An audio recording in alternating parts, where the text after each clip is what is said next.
Apa kabar saudara? Semoga sehat selalu dan tetap bersemangat. Saatnya Anda menyimak berita Banten bersama saya, Miselia Kartika. Sejumlah informasi menarik telah kami siapkan untuk Anda.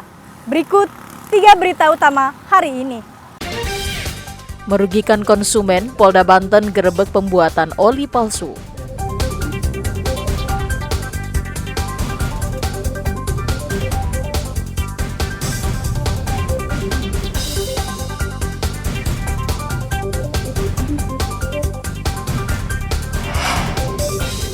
Polisi tangkap 11 wanita diduga jalani prostitusi terselubung.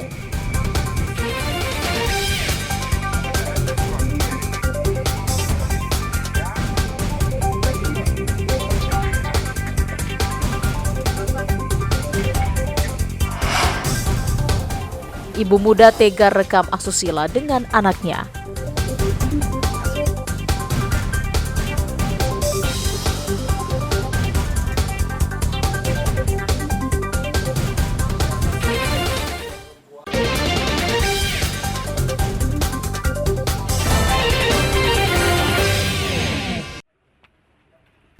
Direktorat Kriminal Khusus Polda Banten membongkar praktik pemalsuan oli yang biasa digunakan untuk kendaraan jenis motor.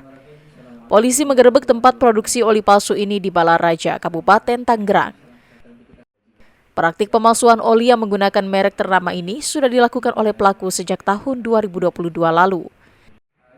Sempat berhenti, pelaku kembali beroperasi pada akhir 2023. Dalam kasus tersebut, polisi menangkap 2 pelaku berinisial HB alias Ayung menjadi pemilik atau pemodal dan HW sebagai penanggung jawab di lapangan. Sedangkan setiap harinya terdapat 10 orang karyawan yang dipekerjakan dan saat ini berstatus sebagai saksi.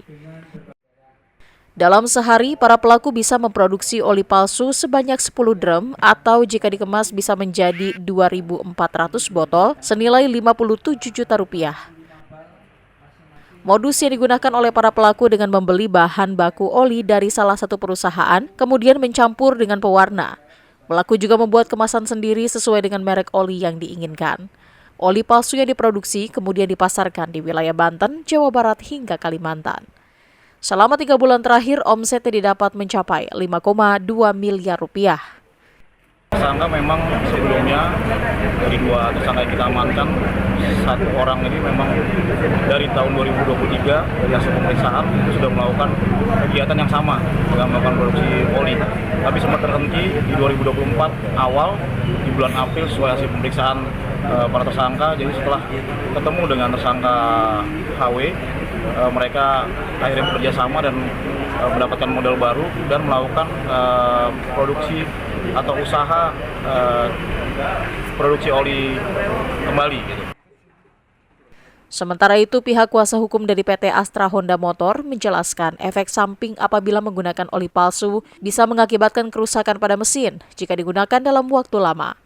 Untuk membedakan oli palsu dan oli asli, konsumen bisa membedakan sendiri dengan cara mengecek tutup botol oli dan men-scan kode barcode yang tertera di belakang botol kemasan oli.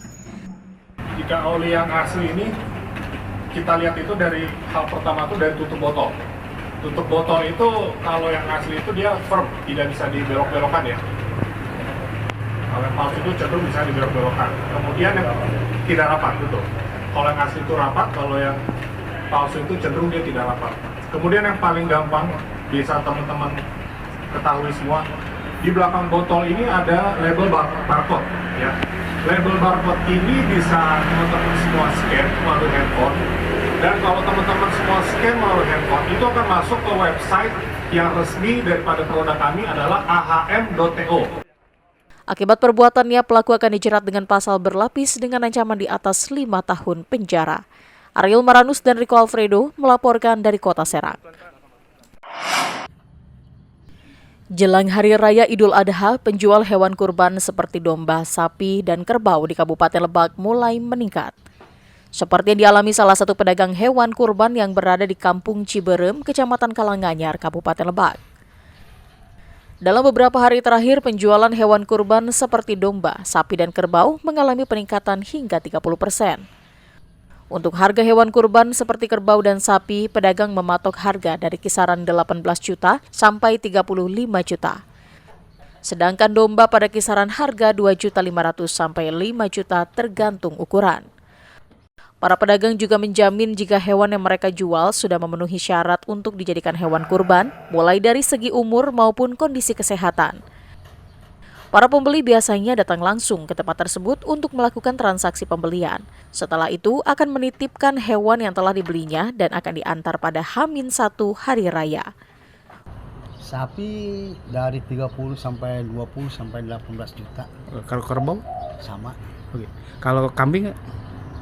Kambing 4,5 juta sampai 2 juta juga ada. Oh gitu. 25, 2 juta yang bervariasi harganya. Oh, ini ada kenaikan nggak sih? Tapi saya kira angker ya. Oh gitu ya. Masih tetap segitu aja. Tetap situ aja. Untuk kondisi hewan kurban sendiri, para pedagang bekerja sama dengan Disnakes Lebak melakukan pemeriksaan untuk memastikan kondisi kesehatan hewan. Ariel Maranus dan Sajiwa Pratama melaporkan dari Lebak. Tidak semua orang bisa menyembelih hewan kurban sesuai syariat Islam. Agar bisa memahami tata caranya, sejumlah santri cilik di Pondok Pesantren Riyadul Akfal yang berada di Kampung Cipasung, Desa Sukarenda, Kecamatan Warunggunung, Kabupaten Lebak, mengikuti pelatihan tata cara berkurban. Pertama-tama, para santri diberikan materi bagaimana adab dan tata cara memilih hewan kurban yang baik dan benar sesuai sunnah Rasul. Kemudian para santri diajarkan tata cara memotong hewan kurban sesuai syariat Islam. Kegiatan ini sengaja dilakukan guna memberikan edukasi sejak dini agar para santri cilik ini bisa memahami cara berkurban. Puluhan santri ini pun tampak antusias mengikuti setiap materi yang diberikan oleh pengasuh pondok. Menurutnya, kegiatan ini menjadi pelajaran berharga karena bisa menyaksikan langsung prosesnya. Yang kedua baca sholawat, yang ketiga baca takbir, yang keempat baca doa, kemudian langsung disembelih. Senang, alhamdulillah bisa dapat ilmu juga karena baru kali ini sih. Meskipun masih anak-anak, diharapkan materi yang mereka terima bisa diterapkan di tengah masyarakat saat dewasa kelak. Memberikan materi edukasi tentang tata cara penyembelihan hewan kurban. Kemudian ada sejarah perjalanan Nabi Ibrahim. Terus memilih hewan kurban yang mana yang sah untuk dijadikan kurban. Kemudian ada juga adab-adaban cara menyembelih hewan kurban. Para santri yang mengaji di sini ini bisa paham tentang pelaksanaan tata cara berkurban, kemudian bisa mengamalkan ilmu-ilmunya. Kemudian mudah-mudahan di kemudian hari para santri bisa berguna untuk diri sendiri dan untuk masyarakat luas. Setiap hari raya Idul Adha, pihak Ponpes juga selalu melibatkan para santri untuk ikut mengurus daging kurban. Ariel Maranus dan Sajiwa Pratama melaporkan dari Kabupaten Lebak.